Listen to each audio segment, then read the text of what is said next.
Public service announcement about unsolicited postcards, text messages, phone numbers that don't stop. Hard sell. P.O. Box 305, Vancouver, Washington 98666. You know Jesse, don't you?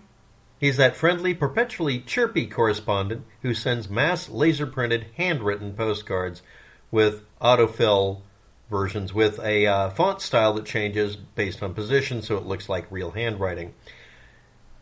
Even after a request to be removed from their lists, you will keep receiving it.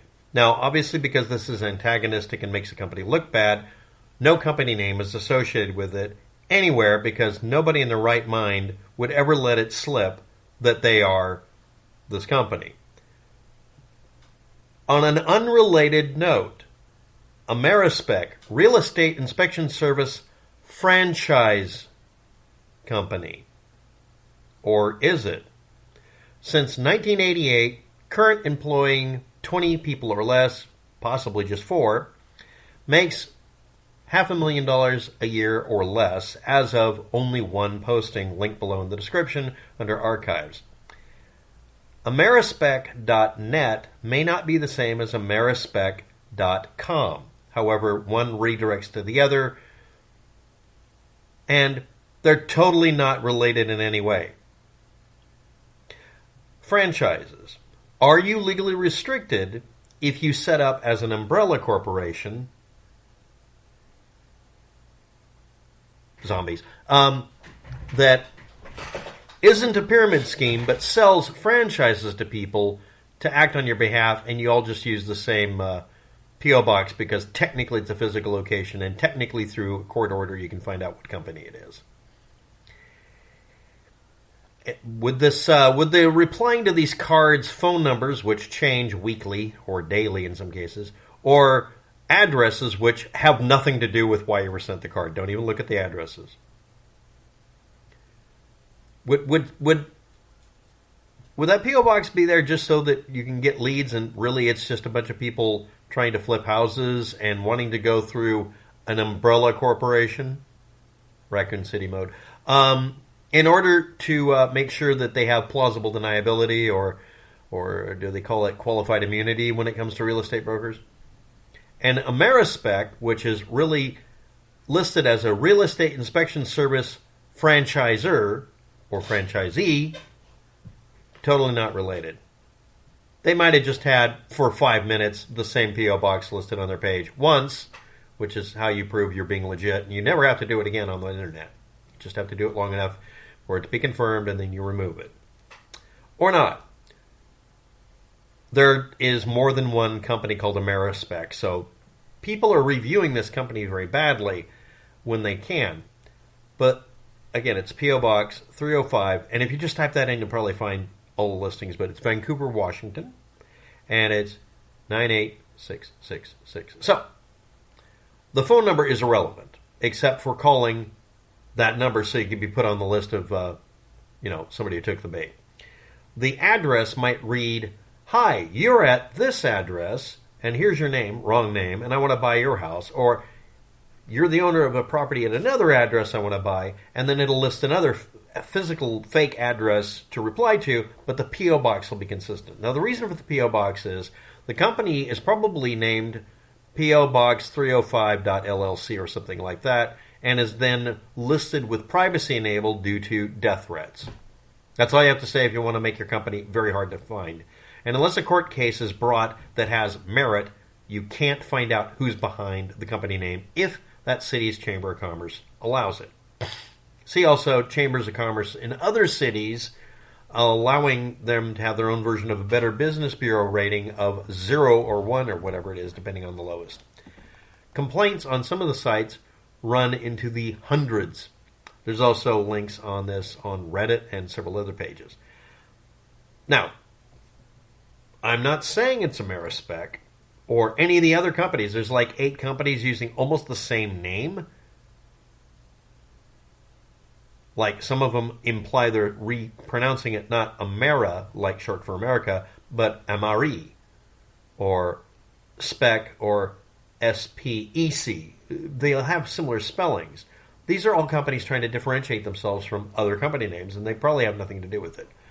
I'm not going to give an address for the other companies that might be AmeriSpec because they may not have anything to do with it.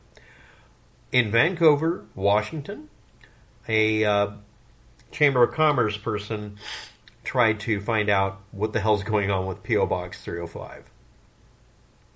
It's the only thing consistent. The complaints are all about it, but it may not be the company named AmeriSpec.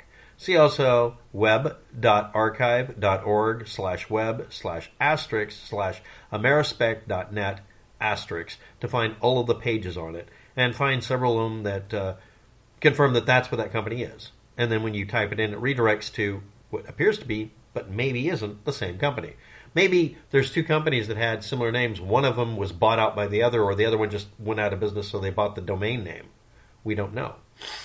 How do you deal with these? Number one, none of the information on there except the P.O. box is going to be consistent. It might list Jesse, so let's make Jesse not famous, and but infamous.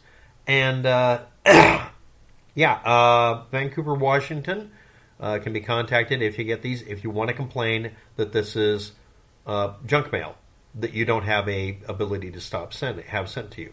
Warning, junk mail sent to you cannot be legally prevented. You don't have a right to demand that someone not have free speech to communicate with you. Yes, this is mass printed at a company, and it looks like handwriting. And it's done on plain paper. Sometimes it's done on other things.